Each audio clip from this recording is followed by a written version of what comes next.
En toute vérité, 11h midi sur Sud Radio, Alexandre Devecchio. En toute vérité, chaque dimanche entre 11h et midi sur Sud Radio, sécurité, économie numérique, immigration, écologie, pendant 1 heure chaque semaine. Nous débattons sans tabou des grands enjeux pour la France d'aujourd'hui et de demain. Et ce dimanche, après le clash entre Donald Trump et Elon Musk, nous reviendrons sur les premiers mois chaotiques du président américain avec Alexandre Mendel, journaliste et essayiste, spécialiste des États-Unis, auteur de Chez Trump en 2019 aux éditions L'Artilleur, avec aussi Gérald Olivier, éditorialiste à Atlantico et à Causeur, spécialiste lui aussi des États-Unis. Il est notamment l'auteur de Cover Up, le clan Biden, l'Amérique et l'État profond aux éditions Confident en 2023. Avec nous également aujourd'hui, Renaud Girard, grand reporter et chroniqueur international pour Le Figaro. Après son divorce à ciel ouvert avec Elon Musk, est-ce déjà le début de la fin pour Donald Trump, à moins que le départ de Musk ne soit finalement une bonne nouvelle pour le mouvement MAGA? Au-delà du choc entre deux égos surdimensionnés, doit-on y voir un réel affrontement idéologique? Comment Trump peut-il désormais rebondir? Tout de suite les réponses de Renaud Girard, Gérald Olivier et Alexandre Mendel en toute vérité. En toute vérité sur Sud Radio, Alexandre Devecchio. Pas là.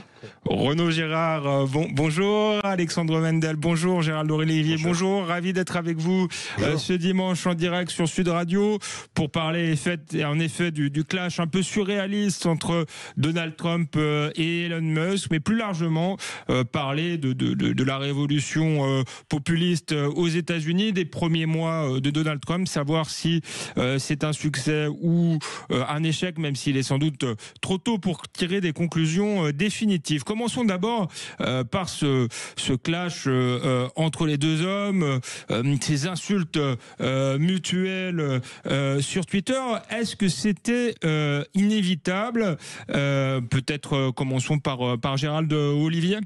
Connaissant le tempérament et le côté l'ego des deux hommes. Dire inévitable après les faits, c'est un petit peu facile. Oui. Mais oui, vous l'avez dit à l'instant, hein, avec deux égos surdimensionnés, c'est pas facile de s'entendre très très longtemps. On peut pas être à la fois le roi et le conseiller du roi. C'était une alliance qui était quand même formidable au départ. C'est-à-dire que vous prenez l'homme le plus riche du monde, qui est quand même un entrepreneur assez visionnaire, et vous l'associez à l'homme le plus puissant du monde, qui est le président des États-Unis. Et a priori, vous allez avoir un feu d'artifice. Maintenant, sur le fond, Musk avait une mission, si on veut être simple et concret. Cette mission, c'était de chapeauter ce nouveau département qui s'appelle DOGE, département de l'efficacité gouvernementale. Il devait faire 2000 milliards d'économies, il en a fait 150. Il avait prévu 1000 ou 2000 milliards, mais surtout il avait une mission qui allait durer 6 mois. Parce que c'était un poste de conseiller, donc qui ne passait pas par une confirmation devant le Sénat. C'était vraiment quelqu'un qui travaillait directement auprès du président. Donc, que sa mission s'achève, ça s'était déjà prévu. Ce qui n'a pas été prévu, c'est que la semaine qui vient de s'écouler, on a eu ces éclats entre les deux, cette explosion absolument invraisemblable, alors que le 31 mai, il y a à peine une semaine, ils s'étaient séparés de manière très très cordiale et courtoise à l'issue d'une cérémonie dans le bureau ovale où Donald Trump avait remis une clé en or de la Maison Blanche à Elon Musk, et où, même si on avait compris que Musk était déçu de sa mission, et qu'il la considérait comme un demi-échec, et on pourra revenir là-dessus, il n'y avait pas de quoi, je dirais, s'emporter comme il l'a fait. Et je pense qu'en fait, dans les 2 ou 3 jours qui ont suivi, il a recensé un petit peu tout ce qui s'était passé depuis qu'il s'est allié à Donald Trump, c'est-à-dire pratiquement il y a 1 an. Rappelons qu'il s'est lié à lui au soir de la tentative d'assassinat. C'est juste à ce moment-là qu'il a endossé sa candidature et qu'il a commencé à participer au meeting de campagne. Avant, il observait ça avec une certaine distance. Il s'est impliqué de plus en plus jusqu'à devenir ce coprésident qui était continuellement dans le bureau ovale, y compris avec ses enfants. Mais il a constaté que sa mission, elle lui avait plutôt desservi, qu'il n'avait pas réussi à faire les économies qu'il avait l'intention de faire ou qu'on lui avait demandé de faire, et que surtout, et on en reparlera également, la politique et l'administration américaine prenaient une direction opposée. Et je pense que c'est ça qui l'a fait exploser et qui a justifié ces tweets. On en reparlera parce qu'en réalité, il y a des points communs et on y reviendra entre les deux hommes, notamment sur la défense de la liberté d'expression, sur l'anti-wokisme. Pour le reste, c'est ce qui l'a amené à Trump au départ. C'est ce qui l'a amené à Trump, mais pour le reste, il y a quand même une fracture idéologique entre les deux dès le départ. tard, mais on y reviendra. Restons malgré tout sur leur personnalité. Renaud Girard, est-ce que vous vous attendiez à un tel choc entre les deux hommes, et est-ce que c'est absolument inédit dans l'histoire politique, ce genre de divorce à ciel ouvert avec des règlements de compte sur Twitter? Alors c'est inédit. En France, on savait que François Mitterrand, par exemple, disait des choses très désagréables en privé. De Michel Rocard. Exactement, mais c'était jamais en public. Si vous voulez, en public, ça restait toujours poli. Alors, dans la courtoisie, c'est clairement Elon Musk qui a franchi la ligne rouge. On peut comprendre qu'il a critiqué beaucoup ce qu'on appelle, ce que Trump appelait la Big Beautiful Bill, c'est-à-dire la grande et belle loi, un budget très dépensier. C'est tout à fait son droit de le critiquer. D'autant plus que ça montre qu'il est d'une droite en fait différente de la droite de Trump. Trump, c'est une droite nationaliste. Musk, c'est une droite libérale, c'est-à-dire voire libertarienne, c'est-à-dire avec le minimum d'action de l'État et de dépenses de l'État, et surtout pas la subvention de l'État aux États. C'est ce qu'on appelle, il y a un jargon américain qui s'appelle porks. C'est du porc, du cochon, si vous voulez. C'est quand on subventionne, quand on subventionne les circonscriptions électorales pour faire de la politique avec des dépenses fédérales. Donc, il trouvait il l'a dit, il trouvait cette loi absolument abominable. Alors ensuite, Trump a dit qu'il était déçu, effectivement, par les critiques de Musk, que Musk était tout à fait au courant de ce qui s'est passé, de cette préparation de cette loi. Et Musk, là, a répondu que c'était faux. Et c'est à ce moment-là qu'il a commencé à vraiment péter les plombs, parce que c'est lui qui pète les plombs, en parlant... en reprenant des thèses conspirationnistes, que Trump serait mêlé au dossier Epstein, ce qui est d'ailleurs totalement faux. Il a comme Clinton, comme beaucoup de tout le d'hommes monde politiques, a rencontré Epstein, y compris Elon Musk. Il y a des photos d'ailleurs entre Elon Musk et mais Epstein. là, si vous voulez, de dire il est comme s'il était compromis, c'est une attaque vraiment en dessous de la ceinture. Ça va être difficile de les réconcilier, que Trump lui pardonne.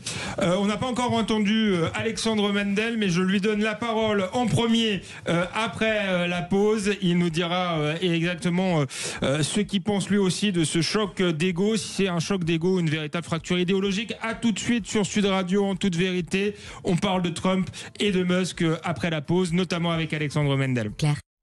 En toute vérité, 11h midi sur Sud Radio, Alexandre Devecchio. Nous sommes de retour sur Sud Radio en toute vérité avec Gérald Olivier, avec Renaud Girard et avec Alexandre Mendel. On parle des États-Unis, de la révolution Trump, de ce clash absolument incroyable avec Elon Musk. Qu'est-ce que ça révèle en profondeur? Alexandre Mendel, vous avez arpenté les États-Unis, vous continuez à les arpenter, à être au contact des électeurs finalement de Trump, électeurs dont la base est assez populaire. Est-ce que finalement ce qui se passe, c'est pas la révélation d'un clivage idéologique, mais qui existait dès le départ, puisqu'entre le Trump qui est sur une ligne populiste, et je dis ça d'ailleurs sans dédain dans ma bouche, c'est-à-dire qu'il entend s'adresser aux classes populaires et industrialiser l'Amérique, et Elon Musk qui est un libertarien qui vient de la Silicon Valley. Est-ce que finalement Musk était sur la ligne de Trump dès le départ, ou est-ce que c'était l'alliance de la carpe et du lapin? Alors, avant de répondre à votre question, je voudrais quand même revenir sur le fait que c'est pas le premier clash qu'on voit entre deux anciens compagnons de route désormais à la Maison-Blanche. C'est pas parce qu'à l'époque il n'y avait pas X qu'on connaissait pas les clashs entre Lyndon Johnson par exemple et Robert Kennedy qui devait être son vice-président et qui était au moins aussi violent verbalement qu'ils le sont entre Musk. C'est sûr, mais pas en public. Mais ça a toujours été une cour de récréation, hein, la Maison-Blanche. Voilà. Et d'ailleurs maintenant spécialement sous Trump, c'est pas non plus la première fois qu'il se fâche avec des personnalités qu'il avait conviées à son administration. Il a lui-même eu la peau de Mike Pence. Mais on a tendance un peu à l'oublier parce que ça, c'est beaucoup plus spectaculaire. Je reviens sur... il se trouve que j'étais à Butler quand ils ont tenu leur premier meeting ensemble. Alors, je ne veux pas tellement en tirer de conclusion, mais entre Musk et Trump, moi, je me souviens... à l'applaudimètre que Musk, qui intervenait vraiment en toute fin de meeting à Butler en octobre, c'est-à-dire 3 mois après la tentative d'assassinat, c'était pas la star de MAGA, c'était une espèce de produit importé sur la scène. Écoutez, je me souviens parfaitement, il y avait même des gens au milieu qui critiquaient son accent sud-africain et qui ne le comprenaient pas. Donc, c'est ce qui se passe en ce moment, pour répondre à votre question, donne a posteriori, je pense, raison à Steve Bannon, qui ne supporte pas Musk. C'est-à-dire que pour Bannon, qui est l'architecte de la victoire de 2016, c'est-à-dire, pour être vraiment très clair, celui des ouvriers blancs déclassés, c'est cette juxtaposition d'une droite, disons, de la Silicon Valley, peut-être sans doute plus ouverte, c'est vrai, sur la liberté d'expression, mais qui représente, encore une fois, tout ce que détestent les lecteurs MAGA. C'est pour ça que je pense que, d'abord, ça intervient à un bon moment. On est encore relativement éloigné des midterms, pour qu'il y ait vraiment des conséquences, à moins d'imaginer Musk donner de l'argent, ce que je ne crois pas du tout à ça, dans les primaires aux concurrents MAGA. Ça intervient au bon moment aussi, parce que... Vous pensez en fait que c'est une bonne nouvelle pour Trump, d'une certaine manière? Et c'est aussi une bonne nouvelle pour le Congrès, parce qu'on n'arrête pas de dire, oulala, regardez, il a aboli la démocratie, Trump. Mais... finalement, c'est pas tellement Trump qu'il critique à travers cette Big Beautiful Bill. C'est le Congrès, et le Congrès fait son travail. Et, vous savez, Trump est pas tellement d'accord non plus avec ce projet de loi, même s'il acquiesce, mais pour des raisons politiques, car Trump est devenu un politique. Pour des raisons politiques, il le présente comme quelque chose justement de big and beautiful. Mais c'est une façon aussi de montrer que, en dernier ressort, c'est le Congrès qui décide, et pas Elon Musk. Donc je pense que ça intervient plutôt au bon moment. J'ai vu que Fox News avait déjà fait un sondage sur le soutien des républicains qui se divise ainsi maintenant entre 80%, c'est YouGov qui a fait l'étude, entre 80% de soutien pour Donald Trump et 20% de soutien à Musk dans ce conflit-là. Mais j'imagine pas un instant, si vous voulez, que Musk puisse être candidat. De toute manière, il est sud-africain, comme vous l'avez rappelé. Donc, il est d'origine. Bannon veut déjà le virer, d'ailleurs. Bannon veut déjà le virer. Le renvoyer, ce qui est peu probable également. Mais oui, effectivement, on voit mal Musk faire de la politique. Et d'ailleurs, ça révèle aussi peut-être qu'il n'était pas fait pour ça, Alexandre Mendel, Elon Musk, pour faire de la politique. Il avait, alors déjà du fait qu'il est né sud-africain, on ne verra, ça c'est certain, jamais candidat à la présidentielle américaine, puisque constitutionnellement, il ne peut pas se présenter. Et puis, il y a la personnalité de Musk. C'est quelqu'un de... Alors, jusqu'ici, on excusait ses extravagances dans le camp MAGA, tant qu'il soutenait Trump. Et maintenant, une litanie en ce moment de... Regardez, on vous avait bien dit qu'il était sous kétamine, etc. C'est aussi une personnalité qui est difficile pour le clan politique du Parti républicain à dompter. C'était un indomptable et il est parti. Moi, ce que j'aimerais voir, c'est comment il va se comporter en 2028 vis-à-vis de ses anciens amis, et notamment vis-à-vis de Vance. C'est quand même Musk avec Thiel qui impose Vance à Trump. Moi j'aimerais voir ça dans 3 ans maintenant. Gérald Olivier, vous vouliez revenir sur l'origine du conflit, malgré tout. Cette loi, j'ai envie de vous demander, qu'est-ce qu'elle contient aussi? Parce que le journaliste français est souvent superficiel. Personne ne s'intéresse à cette fameuse loi. Alors, est-ce que vous êtes d'accord avec Alexandre Mendel? Est-ce que c'est une loi du Congrès? Est-ce que c'est une loi de Trump? C'est une loi qui a été rédigée par le Congrès, mais qui contient le programme de Donald Trump. Et c'est une loi essentielle. Et c'est cette loi qui explique le timing aussi de ce clash. Parce qu'en vérité, ce qu'elle montre, c'est que la priorité de Donald Trump a changé. Quand il est arrivé à la Maison-Blanche fin janvier, il pouvait avoir comme priorité de faire des économies. C'est ce qu'il avait prévu de faire avec Trump. Très très bien. Avec Musk, pardon.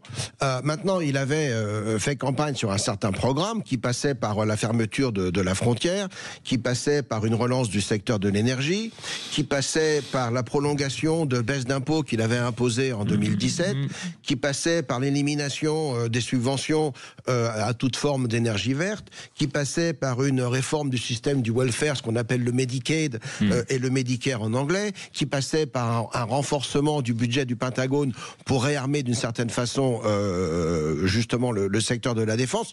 Tous ces éléments sont dans cette loi. Et quand on observe ce qui s'est passé dans la politique américaine depuis l'investiture, on avait Trump qui gouvernait par décret, donc l'exécutif qui tenait son rôle. On avait les juges qui cherchaient à bloquer Trump en bloquant un certain nombre de ses décrets. Donc on avait le judiciaire qui intervenait, peut-être d'ailleurs au-delà de sa légitimité. Mais le Congrès, on n'en parlait pas. Et le Congrès, on n'en parlait pas parce que le Congrès était entièrement occupé à rédiger ce texte de loi et à rédiger de telle manière qu'il ait le soutien de tous les républicains, à la fois à la Chambre et au Sénat. Parce qu'il faut rappeler que si les Républicains ont une majorité dans les deux chambres, elle est très étroite. Elle est de 5 sièges à la Chambre des représentants, elle est de 3 sièges au Sénat. Ce qui signifie que les Républicains ne peuvent pas se permettre d'avoir des défections dans leur propre camp. Or, le Parti républicain, c'est par définition une grande tente, et tout le monde n'est pas toujours d'accord. Surtout, il y a des Républicains qui sont très favorables à une forme de rigueur fiscale, alors que d'autres le sont beaucoup moins. Et Mike Johnson, qui est le speaker de la Chambre, a eu un mal fou à parvenir à réunir ses troupes et les faire voter sur un texte. Et quand ce texte a été voté au mois de mai, il est passé d'une seule voix. 215 contre 214. Actuellement, il est devant le Sénat. Les Républicains ont une majorité de 53 sièges et vous avez 2 sénateurs qui ont déjà dit qu'ils ne voteraient pas pour, dont l'un est Rand Paul, qui est un libertarien, et l'autre est Ron Johnson, qui était plutôt un allié de Donald Trump, mais qui estime qu'il n'y a pas des coupes budgétaires suffisantes dans cette loi. Donc là, les Républicains en sont à une voix de majorité. Ce que Trump veut, c'est que le camp se rassemble et que ce texte soit voté. Quand Elon Musk arrive et que lui, il balance des tweets en disant « Écoutez, je peux plus tenir, cette loi, c'est une abomination », et il appelle les sénateurs à « kill the bill », c'est ce qu'il a écrit sur un de ses tweets, il faut tuer cette loi, on comprend que ça met Donald Trump hors de lui, parce que c'est pas le moment de le faire. Et donc là, on a une forme de triomphe de la politique, où Donald Trump dit chaque priorité en son temps. La priorité du moment, c'est de passer cette loi. Parce que si elle est passée, je pense qu'elle sera très très bénéfique, d'abord à l'économie américaine, et Donald Trump pourra dire, voilà, mon programme est là, et le Congrès me soutient, et nous pouvons rentrer dans ce qu'il appelle le Golden Age. Si cette loi venait à être rejetée, ce serait une véritable catastrophe pour Donald Trump, pour le camp républicain et pour les élections de mi-terme à venir. Donc elle est capitale, et ce qui explique en partie les tensions et le moment de ce clash. Renaud Girard, finalement, paradoxalement, si on écoute Gérald Olivier, cette loi, si elle passe, en tout cas, ce sera peut-être le premier vrai succès de Donald Trump depuis son accession au pouvoir. Je voulais faire avec vous un peu le bilan d'une Trumpiste. Vous êtes de ceux, et je partage votre analyse, qui pensent que Donald Trump a une véritable stratégie, une véritable vision, et que c'est donc pas du tout un fou. Mais est-ce qu'il n'est pas quand même en situation d'échec en ce début de mandat, sur le Doge où il n'a pas fait les économies qu'il prétendait faire, et sur la politique internationale, c'est votre spécialité, où il prétendait résoudre le conflit ukrainien en quelques jours, avec une stratégie qui était de tendre la main à celle de Vladimir Poutine et qui pour l'instant ne fonctionne pas du tout. Alors effectivement, Trump n'est pas un idéologue, il ramasse les idées un peu à droite à gauche, c'est un pragmatique, c'est un homme qui lit très peu, qui regarde la télévision, qui marche beaucoup à l'intuition. Alors en Europe, on l'a beaucoup critiqué parce que il est souvent grossier, il n'est pas très instruit, on dit qu'il est incompétent, qu'il travaille peu. Mais j'ai quand même remarqué que nous, en Europe, nous avons des dirigeants très instruits, très instruits, très polis, très compétents, très réfléchis, qui lisent des notes, qui travaillent très tard le soir, mais que quand même, nous avons pris un très grand retard en Europe par rapport aux États-Unis. Et si on prend simplement l'exemple de la France, eh bien, malgré ces dirigeants extrêmement instruits, compétents et réfléchis, je suis pas sûr que notre système, nos finances publiques fassent l'envie du monde entier, ni même notre système éducatif, ni même la sécurité dans notre rue, ni même nos politiques d'immigration, ni même la réindustrialisation de notre pays. Donc je pense que quand on critique Trump, il faut d'abord balayer devant sa porte. Ça, c'est la première chose. Deuxièmement, je pense que ça n'a aucun sens de juger un homme politique sur 130 jours ou 150 jours. Il faut lui laisser un tout petit peu de temps. On est d'accord, sauf que lui, c'est lui-même a lui-même expliqué qu'il allait tout résoudre d'un coup de baguette magique. Voilà. Mais alors, est-ce que c'était des métaphores? Alors, sur l'Ukraine, c'est très important, vous l'avez dit lui-même, voilà. Il faut reconnaître qu'il a d'abord un principe, et que le principe est juste, et que c'est le premier à l'avoir dit, il faut arrêter la boucherie. L'Europe, Madame von der Leyen a fait ça. Constater la réalité de cette boucherie entre jeunes hommes ukrainiens et jeunes hommes russes. Ça, c'est du bon sens, en fait, qu'il a. Comme d'ailleurs, peut-être que sa politique économique, notamment sa politique douanière, est chaotique et même contre tous les canons de l'économie classique, mais elle part d'un constat qui est réel. La désindustrialisation de l'Amérique. La désindustrialisation des États-Unis d'Amérique, qui sont encore plus désindustrialisés que l'Europe. Donc, il a des bonnes idées. La méthode, effectivement, est pour le moins non orthodoxe. Pour le moment, vous avez raison, il n'y a pas de succès en Ukraine. Il y a eu quand même un petit succès sur l'Inde et le Pakistan. Il a mis tout son poids dans la balance. Il a arrêté la guerre entre l'Inde et le Pakistan. On attend l'Ukraine. On attend Gaza. Mais laissons-lui encore un peu de temps. Merci Renaud Girard, merci Gérald Olivier, merci Alexandre Mendel. On poursuit la conversation, on voit justement qu'est-ce qu'il faut attendre des prochains mois de la présidence Trump. On verra aussi si Alexandre Mendel et Gérald Olivier sont d'accord. Est-ce qu'il faut lui laisser un peu de temps? On en parle après une courte pause en toute vérité sur Sud Radio. En toute vérité, 11h midi sur Sud Radio, Alexandre Devecchio. Nous sommes de retour sur Sud Radio avec Gérald Olivier, spécialiste des États-Unis, avec Renaud Girard, chroniqueur international pour Le Figaro, et avec Alexandre Mendel, grand reporter spécialiste des États-Unis.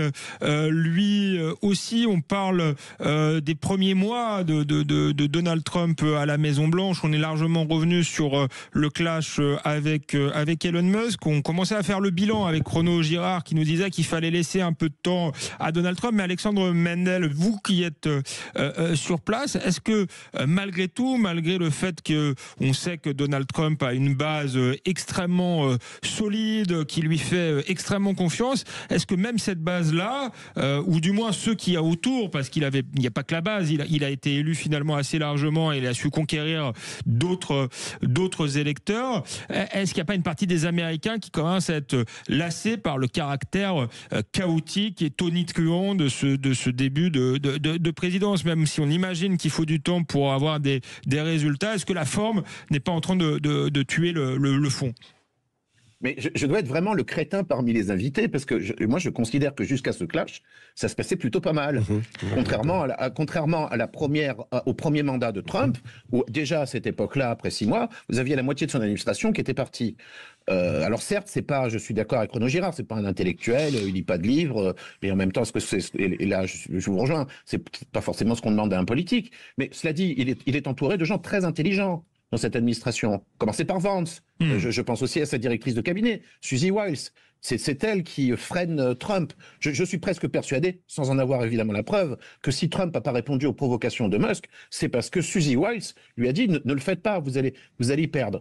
Je reviens sur... Il était assez sobre, oui, effectivement, ça lui ressemble pas vraiment, il n'a pas surenchéri. Parce que je pense qu'on a dû lui expliquer qu'il avait tout à perdre si en plus de ça il rajoutait de l'huile sur le feu. Alors on parle de ces bilans après 100 jours, 130 jours, 6 mois, et figurez-vous que le 15 juin, ça tombe bien, le 15 juin prochain, c'est les 10 ans du Trumpisme. Ça fera 10 ans qu'il est descendu dans cet escalier de la Trump Tower pour annoncer son... Donc là, on peut commencer à imaginer, à parler du bonhomme et de sa doctrine et de sa politique. Le temps aux États-Unis, c'est ça le problème. Le temps aux États-Unis, c'est pour ça que moi je dis toujours, c'est un pays irréformable, l'Amérique. Le temps aux États-Unis est court. C'est normal que vous ayez des bilans au bout de 100 jours, 130 jours. Ils sont perpétuellement en campagne électorale, les Américains. Vous avez, dès le mois prochain, les premières primaires État par État pour certains sénateurs et pour tous les représentants du Congrès. Ce qui fait qu'en ce moment, il est déjà en campagne, en réalité. Donc, alors, sur le bilan, il n'est pas si mauvais que ça non plus. Sur quoi ils ont voté, les Américains ? Les Américains ont voté sur l'économie. Ils en avaient marre. Alors on parle tout le temps de l'exemple de l'achat des œufs à $15 la douzaine. Mais sur l'immigration, ils en avaient assez. Et sur l'immigration, ils enregistrent beaucoup de succès. C'est une réalité physique et il n'y a plus de passage. Je ne parle pas des expulsions. Hein. Des expulsions, il pourrait faire beaucoup mieux. Je pense qu'il a mis un chiffre la barre un peu trop haute. Mais pour ça, il manque de personnel, de fonctionnaires justement. Mais il n'y a plus de passage à la frontière. Ces gens-là restent côté Mexique. Et ça, c'est quelque chose qui... Pourquoi vous savez, les électeurs de Trump vont pas, ou les électeurs américains, leurs attentes, leurs espoirs, leurs craintes vont pas tellement changer en novembre 2026 au moment des midterms. Ils vont voter parce qu'ils voudront avoir davantage d'argent dans leur portefeuille et parce qu'ils voudront constater des améliorations sur la question de l'immigration. Sur la question de l'immigration, je pense, c'est notable, c'est quantifiable aujourd'hui, il y a des améliorations. La grande question va être sur l'économie. Et c'est vrai que pour revenir à cette Big Beautiful Bill, oui, en effet, c'est un budget extrêmement déficitaire. Et Trump, c'est pour ça que moi je dis toujours que Trump c'est pas Reagan, que Trump c'est un dépensier. Je dirais même que Trump c'est pas finalement tellement à droite, quoi. Et Trump compte un peu sur cet effet de croissance économique pour ramener à l'équilibre le budget. Est-ce que ça va marcher, est-ce que ça va pas marcher? J'en sais rien, mais au final, je voyais mal en effet Musk défendre, même sur la question de l'immigration, ils n'étaient pas d'accord. Si non, parce qu'effectivement, il est pour l'absence de frontières quasiment, même avec Mars. Sur le H1B, leur premier clash qui était c'est d'ailleurs Vivek Ramaswamy. C'était sur la question de l'immigration, effectivement. C'était sur la question de l'immigration des travailleurs qualifiés. Ouais. Et déjà Bannon à l'époque avait dit c'est une insulte pour les travailleurs américains, comme si nous n'avions pas de travailleurs qualifiés. Donc je ne pense pas que ce soit un si mauvais bilan. Le drame américain, c'est le drame de ces mandats courts, de ce fait qu'ils sont en campagne perpétuelle. Il y a aussi un aspect de son bilan dont vous n'avez pas parlé, c'est la lutte contre le wokisme. Alors, vu de France, c'est très critiqué. On a même notre président de la République, effectivement, comme le dit Renaud Girard, très instruit, très éduqué, qui veut accueillir les chercheurs américains en France. Cette lutte, elle est perçue comment là-bas? Parce que on a l'impression en France qu'il s'en prend à la science, mais est-ce qu'il s'en prend pas tout simplement au délire idéologique des woke, et est-ce qu'il marque pas des points finalement quand il tape très dur sur Harvard? Qu'en est-il réellement sur le terrain? C'est intéressant parce que, si vous voulez, moi, pour voir à quel point les Américains en ont marre du wokisme, il faut voir l'attitude aujourd'hui des démocrates modérés. Eux aussi en ont marre du wokisme et eux aussi changent de discours là-dessus. Se tenait la semaine dernière une espèce de six-pack des démocrates centristes qui peut préfigurer ce que sera le Parti démocrate d'ici 2 ans, qui abandonne beaucoup de thèmes du wokisme. Alors oui, sur le terrain, on constate pas grand-chose. Je suis allé visiter notamment des écoles à Virginia Beach qui avaient renoncé à enseigner la théorie du genre. Vous avez quelques équipes, mais enfin c'est très réduit, des équipes de foot féminine, de soccer, qui n'acceptent plus les mâles biologiques. Mais ça fait partie des choses, si vous voulez. Non biologiques, vous voulez dire. Oui, les mâles biologiques, oui, pardon. On s'y perd, oui. Non, mais c'est même moi qui m'y suis perdu. Voilà. Donc oui, sur le terrain. Par ailleurs, je pense que c'est une question. Vous savez que Kevin Roberts, le président d'Heritage Foundation, était la semaine dernière en France. C'est une question que je lui ai posée. Je lui ai dit, mais vous pensez que les gens ils voteront davantage pour le prix des œufs ou parce que vous avez réussi à dompter les travers du wokisme? Évidemment, lui il me dit, ils voteront pour les deux. Bon, moi je pense quand même que l'Américain votera d'abord pour le prix de son énergie et pour le prix de ses courses à Walmart que pour le wokisme. Peut-être je peux me tromper. Alors, je suis pas d'accord avec ça. Renaud Girard. Moi, je pense que les hommes, avant d'être des êtres économiques, des personnes économiques, ce sont des êtres culturels. C'est-à-dire une très grave erreur, c'est quelque chose que n'a absolument pas compris la Commission européenne, qui croit que tout se résume à des histoires économiques, de consommation, etc. C'est la grande faute de Jacques Chirac d'avoir refusé. C'est pas ce que j'ai dit. Qu'on mette les racines chrétiennes de l'Europe dans la Constitution européenne. C'est une grave faute, à mon avis, de Jacques Chirac, parce que c'est une évidence que nos racines sont judéo-chrétiennes et aussi des Lumières, mais lesquelles Lumières sont héritées de ce substrat judéo-chrétien. Et donc je pense que les Américains, qu'effectivement, la lutte contre le wokisme, contre le délire, si vous voulez, délire que j'ai retrouvé l'autre jour lorsqu'on m'a donné un questionnaire sur une ligne d'Air France, où on m'a demandé des tas de choses, j'ai rempli le questionnaire, puis à un moment, il y avait marqué MF autre. Alors là, j'ai rappelé l'hôtesse, j'ai dit, écoutez, moi, je rentre pas dans cette folie, là, je peux pas remplir ce questionnaire, et je lui ai rendu le questionnaire. Elle était d'ailleurs tout à fait d'accord avec moi, la pauvre hôtesse d'Air France. Donc là, lorsque Trump a dit, effectivement, aux États-Unis, il y a que deux sexes, je pense que les démocrates ne reviendront pas dessus, parce que c'est une sorte de bon sens qui est partagé. Donc, je pense que quand même, c'est très important. Et ça, je pense que c'est une espèce de vrai bon sens qu'a montré Trump. Je pense que ses électeurs lui en seront reconnaissants. Et finalement, pour beaucoup d'Américains, c'est quand même plus important que le prix de la douzaine d'œufs. Ça dépend lesquels. Ça dépend lesquels. Moi, d'abord, j'ai horreur de ce terme, les Américains. Qu'est-ce que ça veut dire, les Américains ? Il y a tellement de variétés d'Américains, dans tellement d'États, ils ont des attentes aussi qui sont différentes. Mais si vous regardez les chiffres, si vous regardez les sondages disant qu'est-ce qui motive votre vote, le wokisme doit être 7e ou 8e. C'est peanuts comparé au prix de l'énergie. J'ai très rarement entendu des Américains, hors meeting Trump, me dire que c'était une priorité. C'est pas sur le wokisme qui gagnera une élection. Même si je suis d'accord avec vous sur le fond, c'est absolument délirant aux États-Unis. Et là, vous parliez d'Air France avec. Lui, il gagnera pas.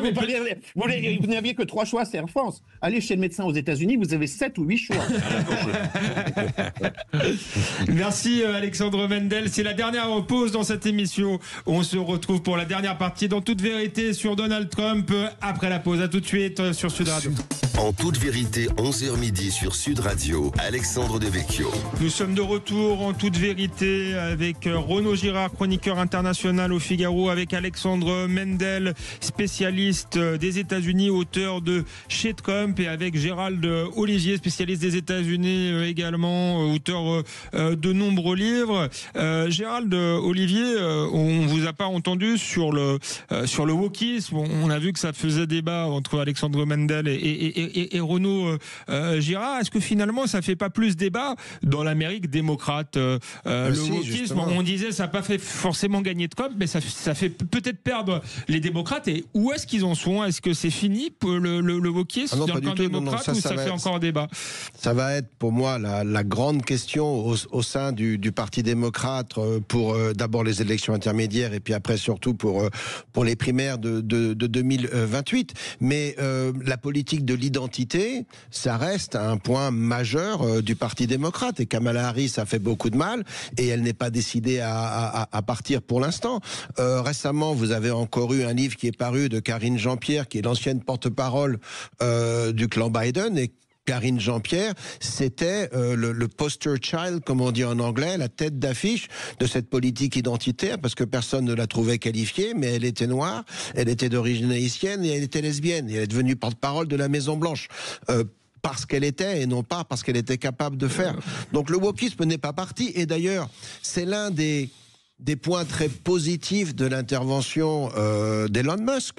Parce que souvenons-nous que lorsqu'il a dénoncé un certain nombre de programmes financés par l'agence USAID, il y avait les changements de sexe au Guatemala et la promotion de la politique de genre au Sri Lanka et d'autres absurdités de ce type-là, des opéras transsexuels en Colombie, financés par les deniers et les dollars américains. Donc au moins Musk a dénoncé, je dirais, cette emprise et la folie du wokisme aux États-Unis. Et lorsque Donald Trump argumente pour dire que les hommes biologiques n'ont pas à concourir contre des filles, il a une politique de bon sens qui résonne parfaitement auprès des Américains. Et pour eux, le wokisme, c'est ça. C'est cette idée qu'on est rentré dans un monde absolument absurde qui marche sur la tête, où on nie des évidences comme le fait qu'il n'y a que deux sexes, et que Trump ramène cette logique à quelque chose que les Américains au quotidien peuvent comprendre, c'est majeur pour lui. Et ça, c'est ce que les démocrates, pour l'instant, ne sont pas encore disposés à faire. Parce qu'il faut comprendre que dans l'électorat démocrate aujourd'hui, vous avez toute une élite urbaine, intellectuelle, relativement aisée, qui est beaucoup plus ouverte à ces thèses parce qu'elle n'est pas directement concernée. Et les médias qui soutiennent les démocrates sont également dans ce positionnement-là. Donc eux parviennent à faire volte-face, à se remettre en cause et à revenir en arrière sur tout ce qu'ils considéraient au contraire comme des acquis progressistes essentiels. Ça va être très dur. Là, le Parti démocrate aujourd'hui, il est divisé entre un certain nombre de gens, surtout jeunes d'ailleurs, qui veulent revenir à une politique du bon sens. Il y a un monsieur qui s'appelle David Hawkes, qui a été justement, qui voulait rentrer dans une des instances du Parti démocrate, et figurez-vous qu'il a été élu, et qu'après il a été disqualifié parce qu'il était un homme, parce qu'il était blanc, parce qu'il était trop jeune. Et parce que ce n'est pas ce que le Parti démocrate veut. Non, les démocrates sont aujourd'hui pris à leur propre piège, et ils vont devoir résoudre cette question sur les 2 ans, et le débat n'est pas du tout acquis, et il n'est pas acquis qu'il aille dans le sens où il va dans le reste des États-Unis. On va vers une aliénation du Parti démocrate par rapport à tout un électorat, parce qu'ils se sont laissés prendre au piège de théories totalement absurdes. Alexandre Mendel, vous insistiez sur la question du prix des œufs et notamment de l'inflation aux États-Unis. Est-ce que ça, c'est pas l'un des défis les plus compliqués pour Donald Trump, parce qu'il a choisi finalement une politique de long terme. Beaucoup en France critiquent la politique des tarifs. On verra si elle fonctionne ou pas, mais elle a une logique. Effectivement, Renaud Girard le rappelait, c'est d'essayer de réindustrialiser l'Amérique, de recréer un certain nombre de filières. Le problème, c'est que ce type de politique, je le disais, c'est une politique qui se mène à long terme, qui peut avoir des effets bénéfiques notamment sur l'emploi à long terme, mais qui à court terme risque de renforcer l'inflation. Est-ce qu'il a besoin d'avoir des résultats très rapides là-dessus? Est-ce qu'il peut les avoir? Est-ce qu'il prend un risque ou pas, Donald Trump, avec cette politique des tarifs? C'est pourtant cette politique des droits de douane, c'est pourtant sa mesure, je pense, la plus populiste qui soit. Elle est mal comprise, je pense. Elle est mal reçue en France. En France, oui. Parce qu'on s'interroge sur les résultats. Ah, mais aux États-Unis aussi. Oui, non mais d'accord, mais alors oui, mais chez je réfléchis toujours en réfléchissant à l'électeur trumpiste. Je suis allé en Virginie occidentale pour le journal du dimanche faire un reportage chez ces gens des Appalaches, de la Rust Belt, qui depuis longtemps ne travaillent plus et qui passent leur journée à aller dans des supermarchés à acheter des saloperies chinoises à $1. Pour tous ceux qui connaissent les magasins Dollar General, c'est un temple de ce qui est fabriqué en Chine. Et beaucoup me disaient qu'ils seraient prêts à faire l'effort de payer un peu davantage si ça pouvait ramener des usines en Virginie occidentale. Oui, on est d'accord, mais les usines ne vont pas revenir tout de suite. Mais bien sûr que non. Et bien sûr que non, l'Amérique ne refabriquera pas les slips que les gens achètent et qui sont fabriqués au Bangladesh et ensuite amenés par container pour alimenter des endroits comme Ross aux États-Unis, qui est l'exemple du prêt-à-porter pas cher fabriqué en Asie du Sud-Est. C'est une évidence qu'il n'aura pas le temps de constater ces mesures-là. Et c'est pour moi, au fond, c'est un des derniers trucs très bannonien, très Steve bannonien de la politique de Trump. Elle s'adresse à la classe ouvrière blanche qui a perdu son travail il y a 20, 30 ans. Je rencontre systématiquement, quand je vais dans ces endroits, des gens qui n'ont pas travaillé depuis 30, 35 ans. Des gens qui n'ont jamais travaillé. Ils ne savent pas ce que c'est qu'un emploi dans une usine aux États-Unis. C'est fou. Renaud Gérard voulait réagir. Il va vous répondre. Oui. Je voulais simplement dire, par rapport à tout ce qu'on a dit dans ce débat, dans cette heure d'émission, c'est qu'il y a quand même un clash idéologique très important entre une droite populiste, donc qui et une droite libérale, en fait. Une droite libérale et cette droite populiste fait un peu comme LR et le RN en France, voilà, d'une certaine manière. Une dépense keynésienne monstrueuse, et Musk a eu quand même eu raison de dire que bientôt les intérêts de remboursement de la dette américaine vont dépasser le budget de la défense américaine. Le dépasse déjà. Je rappelle, effectivement, Donald Trump a l'intention de se faire passer de 800 milliards de dollars par an, en France lors de 40, à 1 trillion, c'est-à-dire à 1000 milliards. Et il y a un moment, si vous voulez, où il y a des gens qui disent ça peut pas durer comme ça. Et puis il y a des gens qui disent, des hommes politiques comme Trump, comme Emmanuel Macron, qui disent c'est pas important. Le déficit, la dette, c'est pas important. Surtout Macron, Trump a le dollar. Macron, il n'a pas le dollar. Ouais, effectivement, ils font, effectivement, les Américains font la monnaie de réserve. Ils peuvent la fabriquer, la monnaie de réserve et d'échange mondiale, jusqu'à ce que le système s'arrêtera de marcher, parce que les gens passeront à autre chose, passeront à l'or, passeront à d'autres devises. Il y a déjà un mouvement qui commence dans ce sens, mais c'est certain que ça peut sans doute pas durer éternellement, mais vous avez des hommes d'État. Alors les Allemands, c'est pas le cas, les Allemands trouvent ça pas sain, les Hollandais aussi, etc. Il y a beaucoup de puissances qui considèrent que c'est fou, mais effectivement, Trump ou Emmanuel Macron considère que ça n'a pas d'importance. Emmanuel Macron, en 10 ans, il était ministre des Finances, et ensuite il est président là, depuis 7 ans, 8 ans. Eh bien, à lui tout seul, il a fait pour la France 1300 milliards de plus de dettes en euros. On ne sait pas, c'est-à-dire que tous les problèmes sont... le remboursement de toutes ces dépenses qui sont aux États-Unis, comme en France, des dépenses souvent sociales, eh bien, le remboursement, c'est laissé à nos enfants et à nos petits-enfants. Moi, je suis sûr, comme Musk, que ce système ne peut pas durer éternellement. Alors, c'est vrai, mais l'autre problème qui est lié à la dette, et qui d'ailleurs a engendré la dette, c'est le déficit budgétaire. Et là, le déficit budgétaire, Trump a conscience qu'aux États-Unis, il est devenu beaucoup trop important. Là, il est à 1700 milliards de dollars. Ouais. Voilà. D'où Musk une partie de son rôle. Donc, d'ailleurs, l'un des objectifs des tarifs douaniers, c'est de fournir des revenus au Trésor américain qui peuvent être utilisés pour combler le déficit. Je rappelle que quand Trump impose 10% de tarifs généralisés sur toutes les importations, ça rapporte 2 milliards de dollars tous les jours au Trésor américain, soit quand même 750 milliards à la fin de l'année, ce qui représente près de 40% du déficit. Mais pour terminer sur la question des tarifs douaniers, j'étais un petit peu d'accord avec ce que disait Alexandre tout à l'heure. C'est pour moi le point le plus difficile du programme de Trump, parce que ça passe par une douleur initiale, même si elle peut déboucher sur un gain futur. Mais la douleur est tellement difficile à absorber que ça a du mal à passer. Et puis surtout, ce n'est pas orthodoxe. Et lorsqu'il impose ces tarifs, Donald Trump s'oppose à tous les milieux des finances. Le Wall Street Journal est le premier journal à sortir des éditos. Et au Parti républicain. À cette frange du Parti républicain, à sortir des éditos contre justement ces tarifs douaniers. Et c'est la partie, je dirais, la plus chaotique d'un programme qui, sinon, s'est plutôt bien déroulé jusqu'à présent. Et le clash avec Musk, c'est le premier de clash.